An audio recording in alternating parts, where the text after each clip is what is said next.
मागायला गेले मंत्रिपद आणि मिळाले मुख्यमंत्रीपद.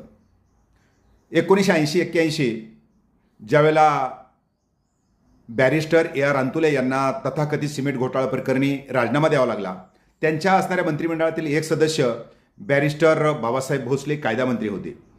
बॅरिस्टर बाबासाहेब भोसले यांचे सासरे स्वर्गीय तुळशीदास जाधव हे त्या कालखंडातलं फार मोठं व्यक्तिमत्व. नेहरूजीपासून त्यांचं अतिशय गांधी घराण्याशी जवळीक होती, इंदिराजीशी जवळीक होती. आपल्या जावयाचं मंत्रिपद टिकावं म्हणून मी दिल्लीला गेले आणि दिल्लीला गेल्यानंतर इंदिराजीला समजून सांगायला लागले की हे भोसले अशा प्रकारचे आहेत, ते बॅरिस्टर झालेले आहेत, कायद्याचे ते मंत्री आहेत.